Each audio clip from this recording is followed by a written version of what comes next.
revenge after what they experienced a year ago, losing in the Hail Mary in the same stadium against the same team. And Jake Moody went from the practice squad to hero, kicking a 38-yard field goal as time expired to lift the Bears past the Commanders 25-24. The Bears, after starting 0-2, they have won 3 straight under their first-year head coach, Ben Johnson.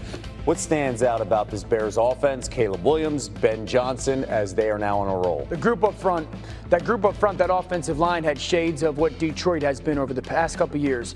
The way that they got to their run game, the way that they controlled the line of scrimmage, the way that they allowed DeAndre Swift to get to the perimeter and gave those really initial holes, but then those second level cuts. That's something that we've seen from that Detroit run game. So the ability to run the football was absolutely outstanding. And I think the second thing is Caleb was clutch. Yeah. It wasn't this unbelievably flawless night, but when they needed him to make some throws in that game, the third down conversion to Swift, the third down conversion to Loveland, that was a big deal. And so if they can continue to evolve as an offensive line that way, and Caleb makes just timely throws on top of some of the splash plays, this offense is trending in the right direction. Think about the Bears and the history of that organization and all the quarterbacks. Caleb Williams, the first Bears quarterback to record at least 200 passing yards and 1 passing touchdown in each of the team's first 5 games of the season. That's crazy. The bar is low. Just show up every week. It's getting done, though. Yeah, yes, it is. You got to start somewhere. Good for Caleb and company, Dan. Thank you. I wanted him to make that kick so bad just for his own mental health and well-being. I mean, good for the coaching staff having confidence, but it is a driving rainstorm. You just saw Jayden Daniels mishandle a ball on 3rd and 1 that flips the game. He got one blocked earlier. And we're just trusting. Oh, man. He's 3 of 4, Yeah. 1 block, but 3 of 4. We think he can hit the other one. Yep. Jake Moody delivering. They had to feel good for him. Caleb Williams, who basically since I would say week 1 of last season has heard nothing but Jayden Daniels is the better quarterback. Jayden Daniels should have gone number 1. They had the Commanders on the ropes last year in Washington. It wasn't a big night, though, for Caleb. You go back, I think he completed 10 passes for 100-something yards, but he at least had him in position. And had the Bears won that game, maybe the entire season is different. They never won another game with Matt Eberflus as their coach. Everybody ends up gradually being fired throughout the course of the season. We're still talking about Jayden Daniels making the run. Bears would have been 4-2 if they had won that game last year. But they go in last night, and you saw the most controlled Caleb Williams that we have seen. Again, the numbers weren't off the charts, but he was efficient outside of one time where maybe he should have just slid or thrown the ball out of bounds. Anything other than getting tattooed by Frankie Louvu at the sideline.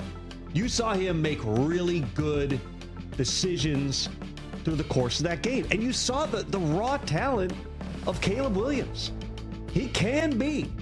It's all in there. The talent is in there for Caleb Williams. And this was even a different quarterback than we saw in week 1 against the Vikings, where Caleb Williams started out, 9-9 or 10-10 pass at the start of that game.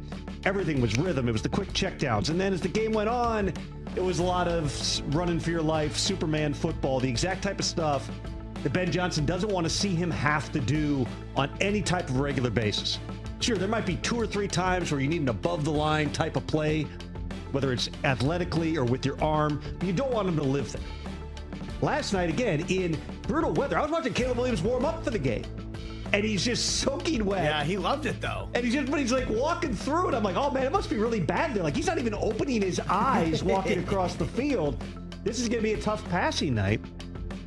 Yet it's Jayden Daniels and the Commanders that coughed the ball up 3 times on their home turf. And Caleb Williams and the Bears get what felt like a program-type win.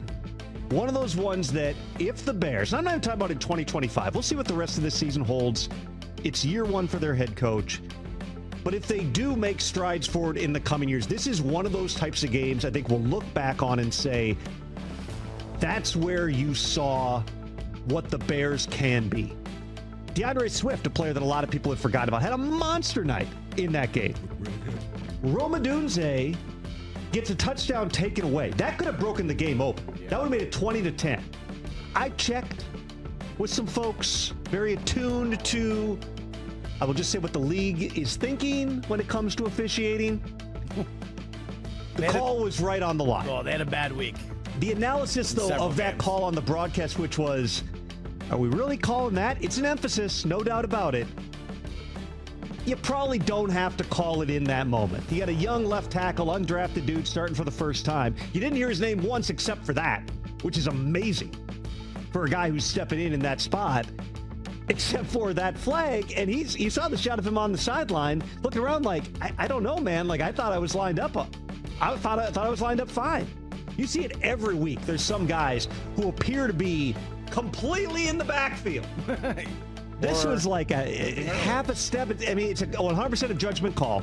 Okay, there's nobody saying that was objectively the wrong call, but it's subjective. The officials have to make that in a judgment call. Do you want them calling that there? I'll leave that up to everybody to figure out. But Caleb Williams, after the game, too, I thought that his post-game interview, I believe it was with Laura Rutledge, was good. After the game, just talking about what this meant for the franchise, for the Bears. Yeah, it's fun. Last year wasn't a lot of fun for the Chicago Bears. And again, there were a lot of things that happened through the course of that season. You fire the offensive coordinator, Shane Waldron, you promote Thomas Brown. Then like 3 weeks later, you fire Matt Eberflus. Now Thomas Brown has to be the head coach. You go through a lot as a rookie quarterback in that spot. And we've seen this 3 years in a row now with the number one pick having their head coach fired during the season. It was the Panthers in 23. It was the Bears last year. It was the Titans yesterday.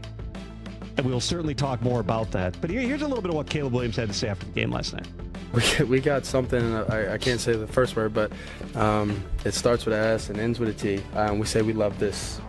We love it. The hard work, the effort, everything that pays off. I mean, we love it. At the end of the day, we're itching for wins. We're itching to get back out there and practice and things like that because all the hard work is paying off. And that feeling is really, really, really, really good. It feels really good that hard work does pay off, and it always does. It always pays back. The Bears love this suit. I believe that's what he was trying to say. Brockman didn't get it. TJ, thank you. Okay, what is that from? Starts with an S, ends with a T. Yeah. They love this suit. Love this suit. Brockman's still lost. Yeah, it's all right. Got it. It's early.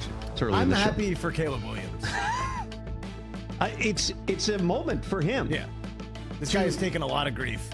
You know, he's too flashy. He's too this. The fingernails and the dancing and the phone cases and all the stupid stuff about football that doesn't really matter or have anything to really do with anything. Well, it's also about the elevation of the franchise, right?